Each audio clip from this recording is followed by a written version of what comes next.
Hello बच्चों, good morning. कैसे हो आप लोग? बढ़िया सब कुछ।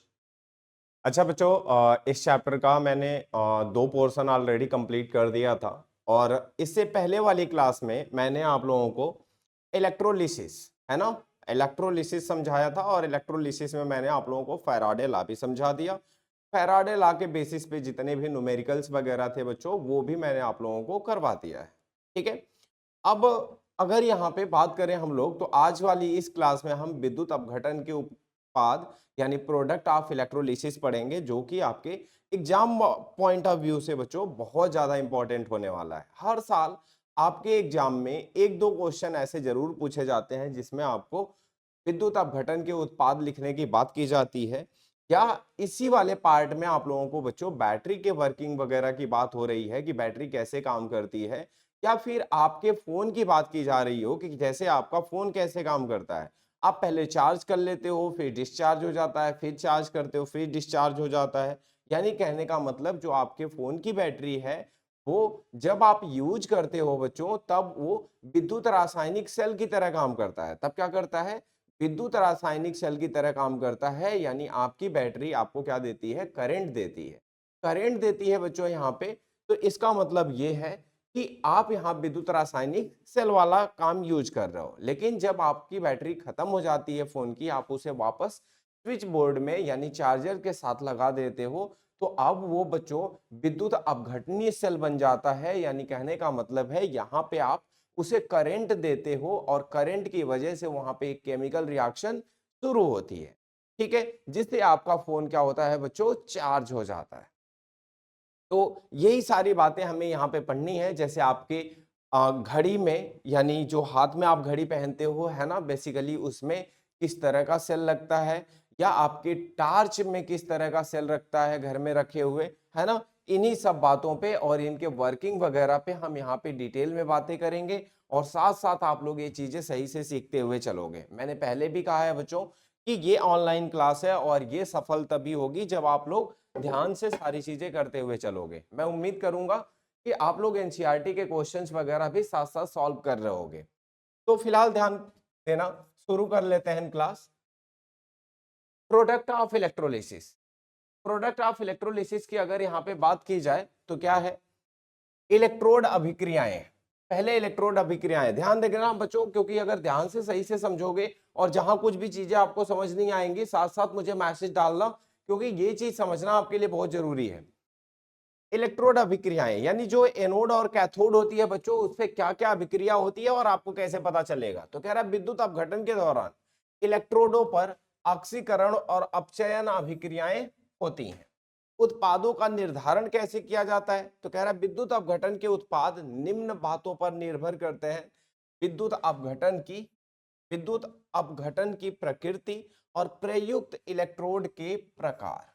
यानी कहने का मतलब जो आपने विद्युत अपघटनीय सेल में बच्चों यूज किया है, एक तो उस बात पर निर्भर करेगा, और दूसरा प्रयुक्त इलेक्ट्रोड का प्रकार। यानी जो भी आपने वहां पे इलेक्ट्रोड ली है, वो इलेक्ट्रोड आपकी सेल रिएक्शन में टेक पार्ट करती है या नहीं। यानी कहने का मतलब है वो आपकी रिएक्शन में शामिल रहती है अभिक्रिया में या नहीं रहती, यानी वो अक्रिय है या अभिक्रियाशील है, यानी रिएक्ट करेगी या नहीं करेगी, इस बात पे भी। इलेक्ट्रोड के प्रकार बच्चों यहां बात की जाए तो दो तरह के, अक्रिय इलेक्ट्रोड और क्रियाशील इलेक्ट्रोड। अक्रिय का मतलब जैसे बच्चों प्लैटिनम या सोना, इनकी जब प्लेटें यूज की जाती हैं बच्चों, तो ये विद्युत अपघटनीय सेल में आपका अभिक्रिया में भाग नहीं लेती, केवल इलेक्ट्रॉनों के स्रोत या सिंक का काम करती हैं। यानी कहने का मतलब है केवल इलेक्ट्रॉन यहाँ पे प्लेट पे या तो गेन होता है या तो लूज होता है, यानी उसके सिंकिंग के लिए काम करती हैं। यानी कहने का मतलब है ये अभिक्रिया में इनका कोई रोल नहीं रहता। एक होती है क्रियाशील इलेक्ट्रोड, जो कि आपकी अभिक्रिया में भाग लेती है। यानी यहाँ पे ये जो अक्रिय इलेक्ट्रोड की तुलना में उत्पाद क्या कर देती है? भिन्न कर देती है। यानी जो आपकी अक्रिय वाले में है उस पे उत्पाद अलग बनेगा, और जो आपकी अभिक्रियाशील है उसमें उत्पाद अलग बनेगा। उत्पादों की भविष्यवाणी का आधार क्या होगा? किस बात पे आप बताओगे? तो विद्युत अपघटन सेल में उपस्थित विभिन्न ऑक्सीकरण और अपचयन स्पेसीज तथा उनके मानक इलेक्ट्रोड विभव के आधार पर उत्पादों की भविष्यवाणी की जाती है। यानी कहने का मतलब ये बच्चों कि जब आप विद्युत अपघटनीय सेल में आप धारा प्रवाहित करते हो तो वहां पे ढेर सारे आपके आयन जनरेट हो जाते हैं, यानी कैटायन एनायन, यानी धनायन और ऋणायन। अब उन धनायनों और ऋणायनों में फिर से बच्चों उनका इलेक्ट्रोड विभव देखा जाता है। क्या देखा जाता है? मानक इलेक्ट्रोड विभव देखा जाता है। मानक इलेक्ट्रोड विभव के बाद आप ये डिसाइड करते हो कि इसमें किसका क्या होगा, ऑक्सीकरण होगा और किसका अपचयन होगा। यही बातें वहां पे डिसाइड करके फिर आपको पता चलता है कि आपका उत्पाद क्या बनेगा। चलो कुछ चीजें यहाँ पे, एक चीज और है बच्चों, ये ध्यान से समझना, बाकी क्वेश्चन में आएगा मैं समझाऊंगा वहां पे। एक होता है अतिरिक्त विभव ओवर वोल्टेज। ये क्या होता है बच्चों? तो एक तो वो होता है कि हर एक इलेक्ट्रोड का अपना मानक इलेक्ट्रोड विभव होता है। हर एक जो धनायन या ऋणायन होता है बच्चों वो डिस्चार्ज होता है क्या करके? इलेक्ट्रॉन गेन करके या इलेक्ट्रॉन लूज करके। चाहे वो इलेक्ट्रॉन देकर डिस्चार्ज हो जाता है, चाहे इलेक्ट्रॉन लेकर डिस्चार्ज हो जाता है। अब ये जो बच्चों इलेक्ट्रॉन लेने और देने की बात हो रही है यहाँ पे, ऑब्वियस सी बात है, इसी की वजह से आपके दोनों इलेक्ट्रोड का क्या होता है? इलेक्ट्रोड विभव सेट होता है। लेकिन क्या जितना हम कैलकुलेट करते हैं एग्जैक्टली उतना ही विभव लगता है किसी इलेक्ट्रॉन के लूज या गेन होने पे, या उससे ज्यादा भी विभव की जरूरत पड़ती है किसी भी प्लेट से इलेक्ट्रॉन लूज करवाने में या गेन करवाने में? यही बात यहाँ समझनी है। तो यहाँ पे बच्चों जो हमारा कैलकुलेटेड अमाउंट होता है कभी कभी उससे ज्यादा अमाउंट भी आपका क्या होता है? लग जाता है। उससे ज्यादा अमाउंट भी क्या होता है? लग जाता है आपका किसी भी इलेक्ट्रोड पे इलेक्ट्रॉन को गेन या लूज कराने में। ये जो ज्यादा विभव आपका लग जाता है, अतिरिक्त वोल्टेज लग जाता है, इसी को हम अतिरिक्त विभव या ओवर वोल्टेज बोलते हैं। ये लगता क्यों है ये सही से समझना। कह रहा अतिरिक्त विभव, कुछ विद्युत रासायनिक प्रक्रियाएं गतिक रूप से धीमी होती हैं भले ही वो उष्मा गतिक रूप से संभव हो। यानी बहुत सारी ऐसी अभिक्रियाएं जो क्या होती हैं? गतिक रूप से, यानी बहुत धीरे धीरे होती हैं। इलेक्ट्रोड अभिक्रिया की यह धीमी गति इलेक्ट्रोड सतह पर विद्युत प्रतिरोध पैदा करती है। बच्चों अब क्या होता है कि यहाँ पे जब आयन बहुत धीरे धीरे डिस्चार्ज होता है, यानी इलेक्ट्रॉन गेन या लूज करता है, तो इसकी वजह से प्लेट के आसपास आयनों की संख्या बढ़ जाती है। और जब आयनों की संख्या बढ़ जाती है तो इसकी वजह से प्लेट के नजदीक एक अतिरिक्त क्या होता है? प्रतिरोध पैदा हो जाता है। एक अतिरिक्त प्रतिरोध का मतलब है बच्चों इलेक्ट्रॉन के गेन और लूज में रुकावट पैदा हो जाती है। ये जो अतिरिक्त प्रतिरोध पैदा होता है, ऐसी अभिक्रियाएं यानी गैसों के मुक्त होने वाली अभिक्रियाएं वो के घटित होने के लिए मानक इलेक्ट्रोड विभव के सैद्धांतिक मान से कुछ अतिरिक्त वोल्टेज की आवश्यकता होती है। इस अतिरिक्त आवश्यक वोल्ट को अतिरिक्त विभव कहते हैं। यानी कहने का मतलब बच्चों ये आपका सपोज करो क्या है? इलेक्ट्रोड है। ये क्या है बच्चों? इलेक्ट्रोड है। अब सपोज करो यहाँ पे आपका ढेर सारा जिंक 2+ आयन है, ठीक है, और यहाँ पे सपोज करो आपका ढेर सारा सल्फेट आयन है। अब बच्चों क्या होता है कि ये जिंक 2+ आयन अगर सपोज करो सोल्यूशन में आ रहा है तो यहाँ पे इलेक्ट्रॉन होता है। ये इलेक्ट्रॉन प्लेट पे छोड़ के और जिंक 2+ क्या होगा? आपका सोल्यूशन में आना शुरू हो जाएगा। लेकिन होता क्या है जब आयनों की संख्या यहाँ पे बढ़ने लगती है, ये जिंक आयन क्या होता है? बहुत धीरे धीरे प्लेट से दूर हटना शुरू होता है। तो ऑब्वियस सी बात है ये इलेक्ट्रॉन आपका एक्सटर्नल सर्किट से होके जल्दी नहीं जाएगा।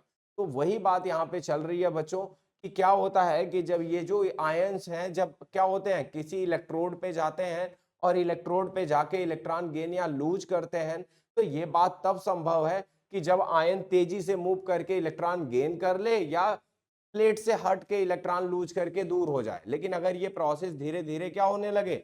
बहुत स्लो होने लगे, तो एक अतिरिक्त वोल्टेज की जरूरत पड़ती है इस प्रोसेस को फास्ट करने के लिए, और उसी अतिरिक्त वोल्टेज को हम क्या बोलते हैं? ओवर वोल्टेज बोलते हैं। इतनी बात समझ आ गई होगी। बाकी मैं आप लोगों को थोड़ी बातें और समझाता हूं, ध्यान देना। गलित सोडियम क्लोराइड NaCl का हमें क्या करना है बच्चों? विद्युत अपघटन करना है। एग्जाम में भी आपसे ऐसे ही क्वेश्चन पूछा जाएगा। कहा जाएगा आपसे ऐसे लिख के कि सोडियम क्लोराइड का क्या बता दो? विद्युत अपघटन के उत्पाद बता दो। तो बताओगे कैसे बच्चों? तो आप कहोगे विद्युत अपघट्य। विद्युत अपघट्य आपका क्या है बच्चों? सोडियम क्लोराइड है। सोडियम क्लोराइड बच्चों कौन सी अवस्था में है? यहाँ पे गलित अवस्था में है, एक्वस नहीं है, यानी एक्वस सॉल्यूशन नहीं है बच्चों, ये क्या है, गलित अवस्था में है। गलित अवस्था में मतलब कि बच्चों जब आप यहाँ पे इसे क्या करते हो, मेल्ट करते हो गलित अवस्था में, तो दो आयन होते हैं यहाँ पे, एक तो Na+ होता है और एक Cl- होता है। Na+ और Cl- होता है, इसका मतलब है बच्चों कि यहाँ पे दो प्लेटें आपकी होंगी। एक प्लेट आपकी क्या होगी बच्चों, एनोड होगी, और एक क्या होगी बच्चों, कैथोड होगी। एक एनोड होगी और एक कैथोड होगी। अब यहाँ पे क्या होगा बच्चों, अभिक्रियाओं की अगर बात करें तो कैथोड पे आपका क्या होगा बच्चों, अपचयन होगा। कैथोड पे क्या होता है, अपचयन होता है। एनोड पे क्या होता है बच्चों, ऑक्सीडेशन होता है, यानी ऑक्सीकरण। कैथोड पे अपचयन की बात करें बच्चों तो यहाँ पे आपका जो क्या है, Na+ आयन आएगा बच्चों, ये इलेक्ट्रॉन लेके कन्वर्ट हो जाएगा किसमें, Na में, Na सोडियम परमाणु में बच्चों, और ये प्लेट के ऊपर ऐसे क्या होता जाएगा, जमा होता जाएगा। ठीक है। और अगर हम दूसरी बात यहाँ पे बात करें बच्चों, तो एनोड पे क्या होगा बच्चों, ऑक्सीकरण होगा। एनोड पे ऑक्सीकरण का मतलब है बच्चों कि यहाँ पे क्लोरीन माइनस आयन, क्लोरीन यानी क्या बच्चों, negative ion, chlorine negative ion है, ये प्लेट पे आएगा और इसका क्या होगा बच्चों, ऑक्सीकरण होगा। ऑक्सीकरण का मतलब है क्लोरीन क्या करेगा, यहाँ पे इलेक्ट्रॉन लूज करेगा। इलेक्ट्रॉन लूज करके बच्चों क्या होगा, क्लोरीन परमाणु में कन्वर्ट होगा। लेकिन ये बच्चों क्या होगा, प्राइमरी उत्पाद होगा। ये क्या होगा बच्चों, प्राथमिक उत्पाद। प्राथमिक उत्पाद में क्लोरीन परमाणु बना है, फिर क्लोरीन क्लोरीन परमाणु जुड़ के बच्चों क्या बनाएगा, Cl2 बनाएगा, जो आपका क्या है, द्वितीयक उत्पाद है। क्योंकि मैंने आप लोगों से ये बातें पहले भी डिस्कस की हैं। तो इसका मतलब अगर हम यहाँ पूरी अभिक्रिया की बात करें बच्चों, तो पूरे अभिक्रिया में जब आप गलित क्या लेते हो बच्चों, सोडियम क्लोराइड लेते हो, विद्युत अपघटन कराते हो, तो यहाँ पे कैथोड पे क्या बच्चा है, कैथोड पे बनता है सोडियम, और कैथोड पे कह रहा हूं, हाँ कैथोड पे आपका क्या बनता है, सोडियम, और एनोड पे क्या बनता है बच्चों, Cl2 गैस। तो यही ओवरऑल रिएक्शन आपको लिखनी है। तो आपको बच्चों एनोड पे क्या होती है वो लिखना है, कैथोड पे क्या होती है वो लिखना है, और इसके बाद आपको क्या लिखना है, ओवरऑल रिएक्शन लिखना। ठीक है, ये बात क्लियर है सबको। तो अगर यहां तक समझ आ रहा है आप लोगों को, तो अगला क्वेश्चन फिर से देखते हैं बच्चों। वहां पे गलित NaCl लिया था और यहाँ पे जलीय विलयन लेंगे क्या, NaCl का। अच्छा, जलीय विलयन लेने पे क्या क्या फर्क आएगा, ये बात समझना ध्यान से बच्चों। वहां पे जब गलित NaCl लिया था तो NaCl टूटता है Na+ और Cl-, वहां पे केवल दो आयन होते हैं। ठीक है। लेकिन जब एक्वस लेते हो बच्चों तो यहाँ पे H2O भी टूट जाता है आपका किसमें, H+ और OH- में। अब टोटल विलयन में आपके चार आयन है। कौन कौन से बच्चों, Na+, Cl-, और कौन सा बच्चों, H+ और OH-। ध्यान से समझना यहाँ पे क्या क्या होगा। यहाँ पे अब अगर आप बात करोगे तो यहाँ पे आपने समझ लिया कि यहाँ पे दो इलेक्ट्रोड हैं आपकी, कौन कौन सी बच्चों, एनोड और कैथोड। यहाँ पे आपका क्या है, एनोड है और क्या है बच्चों, कैथोड। ठीक है, एनोड और कैथोड है। तो अब बात करते हैं यहाँ पे क्या होगा एग्जैक्टली। देखो संभावित अभिक्रियाएं क्या है, पहले देखते हैं आयन क्या क्या होंगे बच्चों। यहाँ पे दो पॉजिटिव आयन होंगे, कैथोड पे जाने वाले दो पॉजिटिव आयन होंगे बच्चों, Na+ भी होगा और H+ भी होगा। अब आपके दिमाग में आएगा कि सर दो आयन होगा तो ये बता दो मुझे कि इसमें से किसका क्या होगा, यहाँ पे रिडक्शन होगा और किसका ऑक्सीडेशन। तो कहने का मतलब ये बच्चों, जब दो प्लस आयन हो जाएंगे, अब यहाँ पे अपचयन तो कैथोड पे होना ही है, अपचयन कैथोड पे होगा भी, लेकिन यहाँ पे हम डिसाइड करेंगे इसका इलेक्ट्रोड विभव देख के। क्या बच्चों, मानक इलेक्ट्रोड विभव देख के पता करेंगे कि अगर एक से ज्यादा सिमिलर आयंस क्या होते हैं, इलेक्ट्रोड पे पहुंच जाते हैं, तो जिसका बच्चों क्या होगा, अपचयन विभव, जिसका मानक इलेक्ट्रोड विभव बच्चों ज्यादा होगा उसका अपचयन होगा, और जिसका कम होगा उसका अपचयन नहीं होगा। इसका मतलब है यहाँ पे Na+ का अपचयन विभव बच्चों कितना है, तो यहाँ पे Na+ का अपचयन विभव बच्चों है माइनस का 2.71 वोल्ट।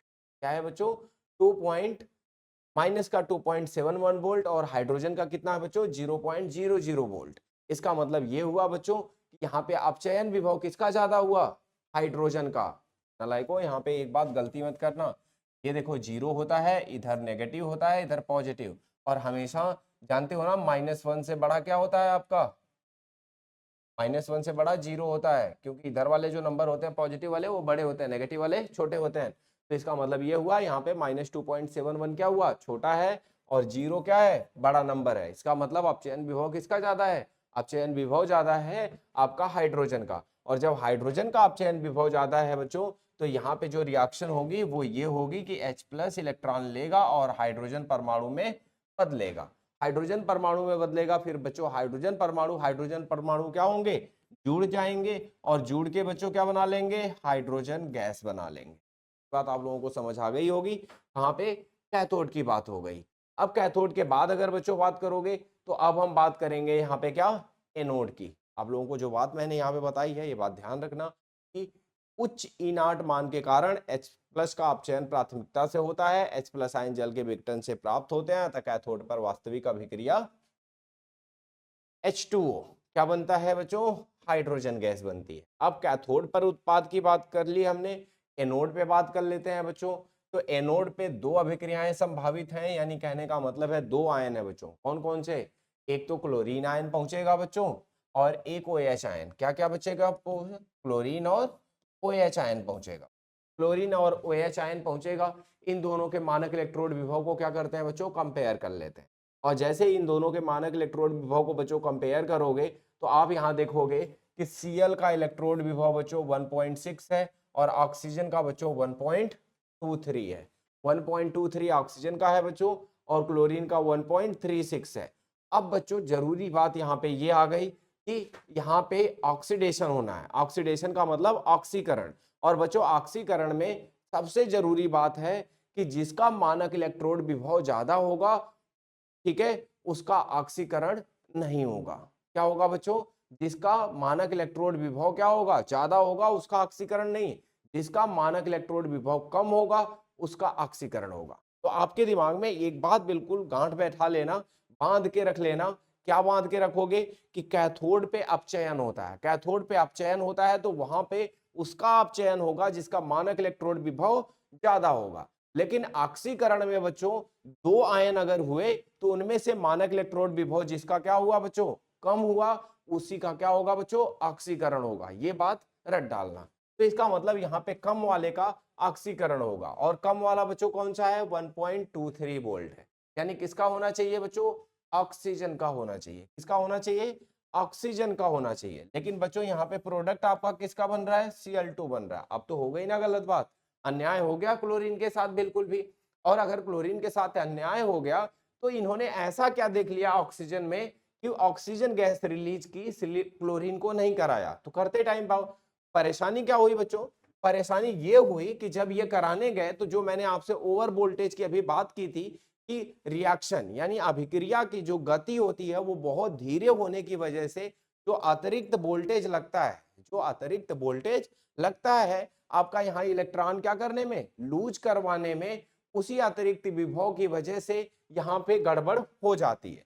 अब जब जोड़ के देखा गया कि देखने में थ्योरेटिकल तो ठीक है, क्लोरीन का 1.36 है, और यहाँ पे OH माइनस का 1.23 है, तो कहा गया कि भाई OH माइनस का कम है, होना तो इसी का चाहिए। लेकिन जब ओवरऑल देखा गया एक्सपेरिमेंट करके, तो जो ओवर वोल्टेज, अतिरिक्त वोल्टेज लग रहा है, वो आपके ऑक्सीजन यानी OH माइनस में बहुत ज्यादा लग रहा है, और क्लोरीन में बहुत कम लग रहा है। यानी सब कुछ मिला जुला के देखा गया, तो यहाँ पे मानक इलेक्ट्रोड विभव क्या हो गया, आपका ऑक्सीजन का क्या हो गया, ज्यादा हो गया, और क्लोरीन का कम हो गया। इस वजह से क्लोरीन ही यहाँ पे क्या होती है, गैस मुक्त होती है। ये बात ध्यान रहे, और ये बहुत ध्यान से समझ लेना, और चीजें मान में बैठा लेना, क्योंकि एग्जाम में ये चीजें आपसे पूछ जरूर जाएंगी कि भाई यहाँ पे OH माइनस यानी ऑक्सीजन गैस रिलीज नहीं हुई, यहाँ पे क्लोरीन गैस कैसे रिलीज हो गई। तो आप कह देना कि बहुत सिंपल सी बात है कि देखने में तो लग रहा है कि मानक इलेक्ट्रोड विभव क्लोरीन का क्या है, ज्यादा है, और ऑक्सीजन का कम है। लेकिन एक्चुअल में क्या दिक्कत आती है कि जब हम कराने जाते हैं यहाँ पे इलेक्ट्रोलिसिस या विद्युत अपघटन, तो वहां पे जो ओवर वोल्टेज लगता है वो ऑक्सीजन का बहुत ज्यादा लगता है और क्लोरीन का बहुत कम लगता है। तो ओवरऑल की बात करें तो क्लोरीन का कम पड़ जाता है और ऑक्सीजन का ज्यादा पड़ जाता है, इसलिए क्लोरीन ही यहाँ पे क्या होता है, प्राथमिकता से अपना प्रोडक्ट बनाता है और Cl2 गैस बनती है।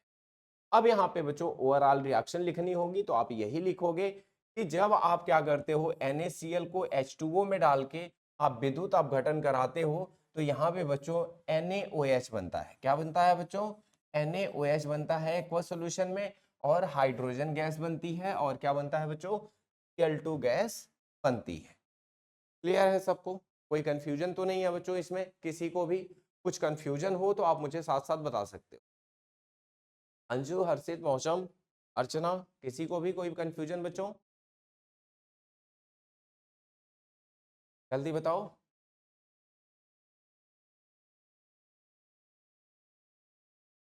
बेटा कुछ समझ नहीं आया कुछ भी? क्योंकि एग्जाम में आपको लिखना तो जरूर पड़ेगा ये सारी बातें।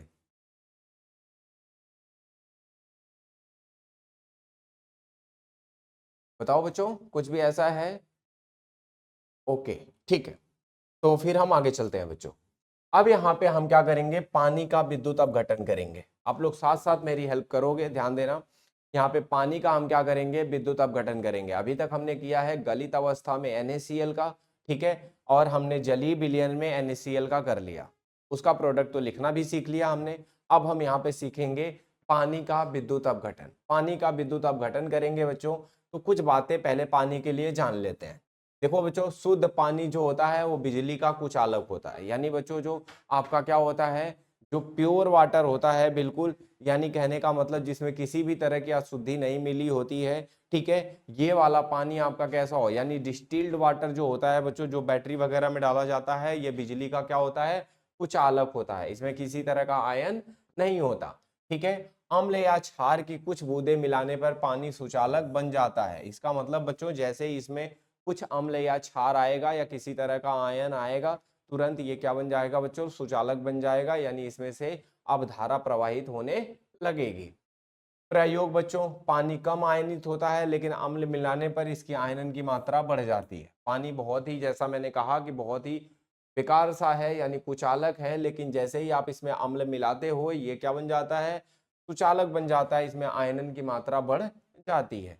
विद्युत धारा प्रवाहित करने पर बच्चों पानी का क्या होता है? अपघटन होता है, और पानी का अपघटन होता है तो ये क्या बनाता है बच्चों? H+ बनाता है और OH- बनाता है, ठीक है। इलेक्ट्रोड पर क्या क्या अभिक्रिया देगा बच्चों? तो इलेक्ट्रोड पे जब आप अभिक्रिया की बात करोगे तो आपको भी पता है यहाँ पे कि एक आप क्या बना लेते हो? कैथोड बना लेते हो, और एक क्या बना लेते हो बच्चों? एनोड बना लेते हो। एनोड सपोज करो ऐसे हो गई आपकी, यहाँ पे क्या बन जाएगा बच्चों? कैथोड बन जाएगा। आपको पता है कैथोड पे क्या जाएगा? H। कैथोड पे क्या जाएगा? H+ आयन जाएगा, और एनोड पे क्या जाएगा बच्चों? OH आयन जाएगा। दोनों ही आयन क्या करेंगे बच्चों? प्लेट पे जाने के बाद एक इलेक्ट्रॉन गेन करके डिस्चार्ज हो जाएगा, और एक इलेक्ट्रॉन लूज करके डिस्चार्ज हो जाएगा। अब होगा क्या? जैसे देखो कैथोड पे आपका H+ गया बच्चों, H+ क्या करेगा? इलेक्ट्रॉन लेके बच्चों H2 गैस में कन्वर्ट हो जाएगा, यानी यहाँ पे क्या हो जाएगा बच्चों? अपचयन हो जाएगा। यहाँ तो एक एक आयन है, यहाँ तो कोई दिक्कत ही नहीं है। जब बच्चों हम बात करेंगे किसकी, यहाँ पे बात करेंगे एनोड पे, तो एनोड पे बच्चों आपका क्या होगा? OH आयन जाएगा। OH आयन इलेक्ट्रॉन लूज कर देता है बच्चों, और क्या बनाता है? OH। इस तरह से बच्चों ढेर सारे OH मॉलिक्यूल्स क्या होंगे? आपके एनोड पे जाएंगे, ठीक है। और एनोड पे जाते ही यहाँ पे क्या करेंगे? ये कुछ वाटर के मॉलिक्यूल बनाएंगे, और ऑक्सीजन गैस यहाँ पे क्या होगी? मुक्त होगी। अम्ल मिलाने पर प्रभाव क्या होता है बच्चों? तो अम्ल मिलाने से बस यहाँ पे क्या होता है? आयन बनता है, और यही आयन यहाँ पे क्या करता है? आयनन की मात्रा बढ़ाता है, जिससे कि आपका ये विद्युत अपघटन प्रोसेस चलता है। यहाँ पे बच्चों एक बात और ध्यान देने वाली बात है कि यहाँ पे कैथोड और एनोड पे बच्चों जो क्या होती है आपका? कैथोड और एनोड पे जो गैस यहाँ पे मुक्त होती है, कौन सी गैस मुक्त होती है बच्चों? हाइड्रोजन और ऑक्सीजन गैस। जब बच्चों यहाँ पे मुक्त हुई गैस का वॉल्यूम यहाँ पे यानी आयतन मेजर किया गया, आयतन मापा गया, तो पता चला कि यहाँ पे जो हाइड्रोजन गैस है इसका हमेशा जो आयतन होता है वो ऑक्सीजन गैस से क्या होता है?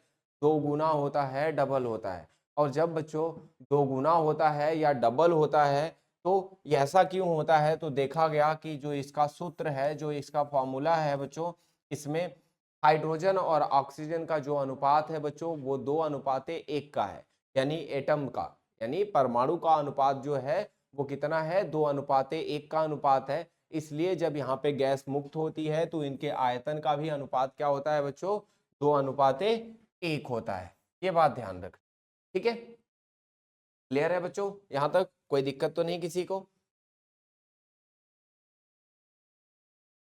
बच्चों ये चैप्टर तो आपका कहीं ना कहीं कल तक खत्म हो जाएगा, और अगर कल की क्लास तक खत्म हो जाएगा तो साथ साथ जैसा कि मैंने आप लोगों को बोला है कि आपकी चैप्टर के अंदर जो क्वेश्चंस हैं यानी हर पेज पे उन्हें अटेम्प्ट कर डालो, न्यूमेरिकल्स वगैरह, क्योंकि बहुत ज़रूरी है। ये सब क्वेश्चंस आपके एग्जाम में आते हैं, एनसीईआरटी बहुत इंपॉर्टेंट है वैसे भी आपको पता है। और इसके बाद बच्चों इसमें जो भी बाक एक्सरसाइज के क्वेश्चंस हैं आप अटेम्प्ट करना शुरू कर दो। अब तो आपसे ऑलमोस्ट सारे ही क्वेश्चन आपसे होने लगेंगे, और जब आपको पता है कि आपसे सारे क्वेश्चन होने लगेंगे तो टाइम मत लगाओ। इसके बाद बच्चों जो भी आपका फिजिकल का अगला चैप्टर बचता है मैं पहले उसे खत्म करूंगा, और खत्म करते ही फिर आप लोगों के इनऑर्गेनिक में आऊंगा। बच्चों पहले आपकी फिजिकल खत्म हो रही है, इनऑर्गेनिक खत्म करूंगा, और जैसे ही इनऑर्गेनिक खत्म होगा आपका, ठीक है, उसके बाद तुरंत मैं आ जाऊंगा आप लोगों के ऑर्गेनिक केमिस्ट्री में। सिलेबस तो मैं आप लोगों का बिल्कुल टाइम से कंप्लीट कराऊंगा, आप लोगों को इन बातों पे बिल्कुल परेशान नहीं होना है। लेकिन बस फर्क इतना है कि आप लोग साथ साथ मेरे कितना करते हुए चल रहे हो। अगर आप चीजें साथ साथ करते हुए नहीं चलोगे तो बाद में चीजों को लेके बहुत परेशान हो जाओगे। तो आपको ये रहे कि बोर्ड में चल के सीधे ये चीजें ना करनी पड़े, तो ऐसा करना। देखो बहुत अलग नहीं करते हैं, जो बच्चे आपके शहरों में रहते हैं या बाकी जगह रहते हैं, आप इनको अगर देखोगे तो भाई हर साल इनके 100 नंबर आ जाते हैं किसी सब्जेक्ट में, किसी में 95 आ जाते हैं, 97 आ जाते हैं। ऐसा होता कैसे है? ऐसा होता ऐसे है बच्चों कि इनका सिलेबस ना बहुत पहले खत्म हो जाता है। इनका सिलेबस नवंबर दिसंबर के आसपास ही खत्म हो जाता है। इनको बहुत मतलब पर्याप्त समय मिल जाता है 1.5 से 2 महीने का अपना पूरा सिलेबस रिवाइज करने का, और उसी रास्ते पे आप लोगों को चलना होगा। अगर आप में से किसी को भी ऐसा है, किसी को क्या बच्चों, आप लोग सुबह सुबह अगर 5:30 बजे उठ के और क्लास ज्वाइन कर रहे हो तो कहीं ना कहीं मैं मानता हूं, मुझे भी अच्छा लगता है कि डेडिकेशन है आप लोगों में, सब कुछ है। बस आपको थोड़ा सा चीजें स्ट्रक्चर करके प्लान करके चलने की जरूरत है, ताकि आपके ना थोड़े अच्छे बेहतर मार्क्स आए। और उसका एक ही स्ट्रेटजी है कि आप जैसे जैसे चैप्टर खत्म होता जा रहा है सारी चीजें बिल्कुल ऐसे ही करते हुए चलो। आप ऐसे करते हुए चलोगे ना तो नवंबर दिसंबर में जैसे ही आपका सिलेबस खत्म होगा, आपके पास पर्याप्त समय होगा 1.5 से 2 महीने का, जिसमें मैं आप लोगों को सारे चैप्टर्स की फिर से रिवीजन करवा दूंगा, और कुछ पुराने क्वेश्चंस जो आपके बोर्ड एग्जाम में आए हुए हैं उनकी प्रैक्टिस करवा दूंगा, फिर आपके भी वही नंबर आएंगे। ऐसा कुछ भी नहीं है, इम्पॉसिबल जैसा नहीं है, लेकिन सब कुछ आप लोगों के ऊपर निर्भर करता है कि आप कितनी ईमानदारी दिखा रहे हो। ध्यान देना, कॉपर इलेक्ट्रोड का उपयोग करके कॉपर सल्फेट का विद्युत अपघटन यानी आयनीकरण करना है बच्चों। अब कॉपर सल्फेट है, कॉपर सल्फेट में बच्चों इलेक्ट्रोड भी कौन सी ली जा रही है? कॉपर इलेक्ट्रोड ली जा रही है। मैंने शुरू में ही जब समझाया आपको कि आप यहाँ पे जो आपके विद्युत अपघटन का उत्पाद होगा वो किस बातों पे निर्भर करेगा, तो इलेक्ट्रोड के नेचर पे यानी इलेक्ट्रोड की प्रकृति पे और विद्युत अपघटन पे। तो यहाँ पे हमने इलेक्ट्रोड लिया है कॉपर। अब पहले यहाँ ध्यान से समझो, कॉपर सल्फेट लिया है बच्चों, तो कॉपर सल्फेट आपका क्या होगा सॉल्यूशन में? सॉल्यूशन में क्या होगा बच्चों? कॉपर 2+ में टूटेगा, सल्फेट 2- में। एक्वस सॉल्यूशन लिया है यानी जलीय विलयन लिया है बच्चों, तो यहाँ पे H2O H+ और OH- में, यानी टोटल 4 आयन होंगे बच्चों। 4 आयन होंगे, तो आपको पता है यहाँ पे कैथोड पे क्या होगा? कैथोड पे क्या होगा?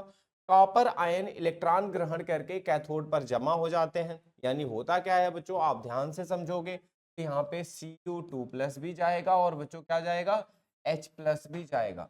दोनों का मानक इलेक्ट्रोड विभव बच्चों क्या कर लेना? कंपेयर कर लेना। जब तुलना करोगे, इसका मानक इलेक्ट्रोड विभव आता है 0.034 और इसका आता है 0.0। इसका मानक इलेक्ट्रोड विभव बच्चों ज्यादा होता है, उसका अपचयन होता है। इसका मतलब यहाँ पे कॉपर क्या करेगा? इलेक्ट्रॉन ग्रहण करेगा और इसका क्या हो जाएगा? अपचयन हो जाएगा।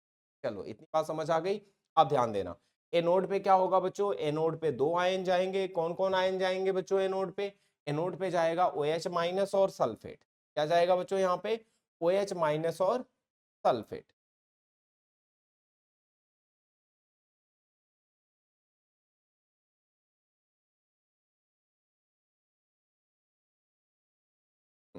यहाँ पे क्या होगा बच्चों? यहाँ पे जब कॉपर इलेक्ट्रोड आप यूज करके अपघटन करवा रहे हो, अच्छा यहाँ पे जलीय विलयन नहीं है बच्चों, यहाँ पे जलीय विलयन नहीं है बिल्कुल, क्या है? केवल कॉपर है। और बिल्कुल कॉपर है बच्चों, इसका मतलब ये वाली बात नहीं है। अब जब ये वाली बात नहीं है यहाँ पे बच्चों, तो यहाँ पे थोड़ी बात आप ध्यान से देखोगे कि कॉपर सल्फेट, कॉपर 2+ और सल्फेट 2- बनेगा बच्चों। अब यहाँ पे क्या होगा, प्लैटिनम इलेक्ट्रोड के विपरीत यहाँ कोई आयन मुक्त नहीं होता है। एनोड पे अगर आप जाओगे बच्चों, तो एनोड पे क्या होता है, कॉपर 2+ तो क्या होगा, यहाँ पे कॉपर 2+ जमा होता है, लेकिन एनोड पे जब आते हैं बच्चों, तो एनोड पे क्या होता है, सल्फेट 2- होता है। क्या क्या होता है बच्चों, सल्फेट 2- विलयन में होता है, और कॉपर होता है। कॉपर की हमने क्या लगा रखी है बच्चों, रॉड लगा रखी है। अब ध्यान से समझोगे, अगर इस बात को लेकर थोड़ी बहुत कंफ्यूज हो आप लोग, तो मैं बिल्कुल क्लियर करता हूं, ध्यान से समझना, ठीक है। देखो, यहाँ पे जो नेचर है प्रोडक्ट का, उत्पाद का, वो बदल जाता है। क्या है बच्चों, ये जो आपने इलेक्ट्रोड ली है ना, वो कॉपर की ली है। ये किसकी ली है बच्चों, कॉपर की ली है। विलयन में बच्चों क्या क्या है, Cu2+ है और SO4 2-, यानी आपने गलित अवस्था में क्या लिया है बच्चों, कॉपर सल्फेट लिया है। गलित अवस्था में कॉपर सल्फेट लिया है तो दो ही आयन होंगे। अब क्या होगा बच्चों, अपचयन और ऑक्सीकरण होता है। अपचयन और ऑक्सीकरण में क्या होगा बच्चों, कॉपर 2+ आपका क्या होगा, जाएगा, 2 इलेक्ट्रॉन लेगा यहां से, और ये क्या हो जाएगा, इस पे जमा हो जाएगा, यानी यहां तो अपचयन हो जाएगा। चलो, कैथोड की तो बात समझ आ गई। अब एनोड पे क्या होगा बच्चों, एनोड पे जाएगा आपका सल्फेट माइन। अब सल्फेट माइनस, और यहाँ पे बच्चों जो ऑलरेडी एक मेटल, एक धातु की जो प्लेट है जो आपने डुबा रखी है, अब ये धातु की प्लेट भी यहाँ पे अभिक्रिया में भाग लेगी। यही तो बात है, ये अक्रिय नहीं है बच्चों।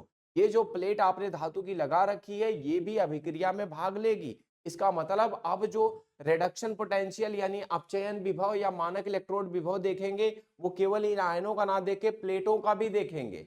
प्लेटों का भी देखेंगे तो आप कहोगे सर यहाँ क्यों नहीं देखा आपने, तो यहाँ पे बच्चों कॉपर और कॉपर 2+ देखोगे, तो इन दोनों में आपका अपचयन विभव कॉपर 2+ का ही ज्यादा होगा, तो इसलिए कॉपर तो वहां पे जमा हो गया। यहाँ पे बच्चों जब सल्फेट और कॉपर में देखेंगे, सल्फेट और कॉपर में मानक अपचयन विभव को क्या करेंगे, कंपेयर करेंगे, तुलना करेंगे, तो पता चलेगा यहाँ पे कि जिसका कम होता है बच्चों वही तो ऑक्सीकरण होता है। तो सल्फेट में और कॉपर में, कॉपर का ऑक्सीकरण विभव, यानी कहने का मतलब है बच्चों मानक इलेक्ट्रोड विभव कॉपर का क्या हो जाएगा, कम हो जाएगा, और सल्फेट का बहुत ज्यादा हो जाएगा। अब बच्चों यहाँ पे जिसका कम होता है उसी का क्या होता है, ऑक्सीकरण। तो कॉपर का क्या होगा बच्चों, यहाँ पे ऑक्सीकरण होगा। क्या होगा बच्चों, कॉपर का यहाँ पे ऑक्सीकरण होगा, और सल्फेट का बच्चों क्या होगा, सल्फेट का ऑक्सीकरण यहाँ पे नहीं होगा, क्योंकि सल्फेट का अपचयन विभव क्या होगा, ज्यादा हो जाए। इसलिए यहाँ पे आपका जो क्या है, कॉपर है बच्चों, ऑक्सीकरण होता है, ये 2 इलेक्ट्रॉन क्या करता है बच्चों, लूज करता है, और 2+ में कन्वर्ट हो जाता है। यानी कहने का मतलब यहाँ पे जो काम चल रहा है वो ये कि आपकी जो एनोड है, ये टूट टूट के कॉपर 2+ में इसमें डिजॉल्व होती है, और इसमें से 2+ निकल के इस पे क्या होता है, जमा होता रहता है। ये रिएक्शन तब तक चलती है बच्चों जब तक आपकी पूरी एनोड विलयन में आपके घुल नहीं जाती, और उसमें से निकल के कॉपर पूरी तरह से आपके क्या होता है, कैथोड पे जमा नहीं हो। समझ गए, यहाँ पे प्रोडक्ट बच्चों क्या हो गया, बदल गया। यहाँ पे क्या हुआ, प्रोडक्ट आपका बदल गया। यहाँ पे जमा भी कॉपर हो रहा है और घुल भी कॉपर ही रहा है, यानी अपचयन भी कॉपर का ही हो रहा है, और ऑक्सीकरण भी किसका हो रहा है, कॉपर का ही हो रहा है। तो समझ आ गई होगी बात, ठीक है, आगे चले। अब बच्चों हमें पढ़ना है व्यावसायिक सेल यानी बैटरियां, ठीक है। यहाँ पे सेल पढ़ना है बच्चों, ठीक है। कॉमर्शियल सेल की बात करनी है, कॉमर्शियल सेल की बात करेंगे तो पहले कुछ बेसिक टर्म्स आप यहाँ पे समझ लो। क्या क्या बेसिक टर्म्स हैं बच्चों, गैल्वेनिक सेलों का मुख्य उपयोग पोर्टेबल विद्युत ऊर्जा उत्पन्न करता है, जिसे सामान्यतः बैटरी कहा जाता है, ठीक है। यानी ये एक तरह से विद्युत ऊर्जा का स्रोत है जिसको हम बैटरी कहते हैं। दो या अधिक गैल्वेनिक सेलों को श्रृंखला में जोड़ने पर बनी व्यवस्था को हम क्या बोलते हैं बच्चों, बैटरी बोलते हैं। यानी दो या दो से ज्यादा विद्युत रासायनिक सेल को अगर हम श्रेणी क्रम में जोड़ देंगे, ठीक है, एक ही श्रृंखला में जोड़ देंगे, तो ये हमारा क्या बन जाता है बच्चों, बैटरी बन जाता है। यह स्थिर वोल्टेज पर प्रत्यक्ष विद्युत धारा का स्रोत होती है। इसका मतलब बच्चों कि यहाँ पे अगर हम बात करें तो यह प्रत्यक्ष विद्युत धारा देता है, यानी उसी का स्रोत होता है। स्थिर वोल्टेज देता है, स्थिर वोल्टेज का मतलब फ्लक्चुएट नहीं करता, बीच में इसका वोल्टेज वैरी नहीं करता, एक कांस्टेंट वोल्टेज देता है बच्चों, जो हमेशा फिक्स रहता है। कह रहा उपयोगी बैटरी की आवश्यकताएं क्या हैं। अब यहाँ पे बात करें, अगर बैटरी की आवश्यकता यानी आपके हिसाब से बैटरी उपयोगी कब होगी, कौन सी बैटरी आपके लिए अच्छी रहेगी और कौन सी नहीं, तो आप हमेशा उसमें किस तरह के गुण देखते हो। तो बच्चों यहाँ पे कहते हो कि भाई हल्की और संहत होनी चाहिए। क्या होनी चाहिए? हल्की और संहत होनी चाहिए, यानी कॉम्पैक्ट होनी चाहिए, ताकि आसानी से ले जा सके। लेना और ले आ जाना यानी ट्रांसपोर्टेशन बच्चों, यानी एक जगह से दूसरी जगह तक ले जाना ले आना। जैसे कार में अब इतनी बड़ी बैटरी ना हो जाए कि सबसे बड़ी जगह कार में बैटरी ही ले ले, बाइक में सबसे जगह बैटरी ही ले ले। आप घड़ी बनाओ, पता चला घड़ी में सबसे ज्यादा जगह क्या ले ले, बैटरी ले ले, फिर आपकी घड़ी खूब बड़ी सी हो जाए, पहनना किसी को अच्छा ही ना लगे। तो कहने का मतलब यही है बच्चों कि बैटरी उपयोगी तभी है जब वो क्या हो, हल्की और कॉम्पैक्ट हो, यानी छोटी और हल्की हो। उपयोग और अनुपयोग दोनों अवस्थाओं में इसका जीवन काल पर्याप्त लंबा होना चाहिए। यानी अगर आप इसे क्या कर रहे हो बच्चों, प्रयोग में ला रहे हो, तो इसका मतलब है इसका जीवन काल लंबा होना चाहिए, यानी बहुत जल्दी खत्म नहीं होनी चाहिए, बार बार बदलना ना पड़े आपको, यानी काफी टाइम तक ये चले आपकी। उपयोग के दौरान इसका वोल्टेज उल्लेखनीय रूप से नहीं बदलना चाहिए। यानी बच्चों कहने का मतलब ये है कि सेल पे लिख के तो दे दिया कि ये 3 वोल्ट आपको देगा, लेकिन अब ऐसा ना हो कि जब आपका काम चल रहा हो उस काम के दौरान ये इसका वोल्टेज क्या हो, फ्लैक्चुएट कर रहा हो। 3 लिख के ये 2 दे रहा हो, कभी 1.5 दे रहा हो, कभी 2.5 दे रहा हो, तो मतलब बदलता नहीं रहना चाहिए, हमेशा क्या रहे, फिक्स रहे बच्चों। तो इस तरह से आप पता करोगे कौन सी बैटरी उपयोगी है और कौन सी नहीं। अब बच्चों यहाँ पे बात करते हैं कॉमर्शियल सेल कितने प्रकार के होते हैं। तो कॉमर्शियल सेल बच्चों 2 प्रकार के होते हैं, प्राथमिक सेल यानी प्राइमरी सेल और द्वितीयक सेल यानी सेकेंडरी सेल। क्या खास बात है इन दोनों में बच्चों, तो थोड़ा सा समझते हैं। प्राइमरी सेल क्या होता है यानी प्राथमिक सेल, तो इसमें इलेक्ट्रोड अभिक्रियाएं बाहरी विद्युत स्रोत द्वारा उत्क्रमित नहीं की जा सकती। यानी बच्चों ये सेल रिचार्जेबल नहीं होते, यानी इनकी अभिक्रियाएं उत्क्रमित नहीं हो सकती। इनके कहने का मतलब है बच्चों कि आप इसे बस केवल यूज कर सकते हो, यानी ये आपको केवल धारा देंगे, लेकिन आप इन्हें धारा देके इनको रिचार्ज नहीं कर सकते। जैसे आपको पता है आजकल बहुत सारे ऐसे सेल आने लगे हैं जिनको चार्जर में लगा के आप चार्ज करके फिर से रीयूज कर लेते हो। फोन भी बच्चों आपका द्वितीयक सेल है, यानी प्राथमिक नहीं है। प्राथमिक केवल वही है बच्चों जो क्या होता है, एक बार यूज करने के बाद फेंकना पड़ता है, रिचार्ज नहीं होता। जैसे आप लोगों के घरों में टार्च नहीं रखी होती बच्चों, आप लोगों ने देखा होगा वो बड़ा सा निप्पो वाला सेल आता है और एक बड़ी सी टार्च जिसमें 2 या 3 सेल लगते हैं घर में, और एक बार लगाते हो आप, लगाते ही क्या होता है, आपको रोशनी तो देता है, मतलब ऐसे हम लोगों को जरूरत पड़ती है ना गाँवों में। तो ये चीजें क्या होती हैं, जरूरत पड़ती हैं तो हम उन्हें यूज करते हैं, लेकिन कभी कभी आप देखते हो सेल टार्च के अंदर ही बह जाता है, फिर आप उसे हटाते हो, साफ करते हो, या टाइम से पहले चेक करते रहते हो कि सेल बह जाएगा, खर्च हो जाएगा, तो क्योंकि आपको उसे क्या करना पड़ता है बच्चों, फेंकना पड़ता है। ठीक है, तो वो वही प्राथमिक सेल है जो रिचार्ज नहीं हो सकता। अभिक्रियाएं केवल एक बार होती हैं, उपयोग के बाद मृत हो जाती हैं, इन्हें रिचार्ज नहीं किया जा सकता। जैसे बच्चों क्या है, शुष्क सेल, मरकरी सेल। आप लोगों ने घड़ी में भी बच्चों देखा होगा, घड़ी में देखा है एक छोटा सा डिबिया की तरह छोटा सा सेल होता है ना, कैसा, टैबलेट की तरह, है ना, छोटा सा, जैसे दवाई का टैबलेट नहीं होता वैसे छोटा सा सेल होता है, चमकता है, जो घड़ी में आपके लगता है। कभी आपने घड़ी वगैरह तोड़ दी हो, ऐसा कुछ किया हो तो खोल के देखना, उसमें एक छोटा सा सेल लगा होता है। या आपने कभी घड़ी में अपने सेल बदलवाया हो तो देखा होगा, वो सेल कौन सा होता है बच्चों, वो यही मरकरी सेल होता है। ठीक है, ये प्राइमरी सेल होता है बच्चों, एक बार खर्च हो जाता है, दोबारा आपको दुकान पे जाके बदलवाना ही पड़ता है।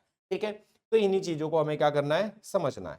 तो ओवरऑल प्राइमरी सेल वो सेल है जो बच्चों क्या करते हैं, रिचार्ज नहीं किए जा सकते, एक बार यूज होने के बाद हम इन्हें क्या करते हैं, फेंकना पड़ता है।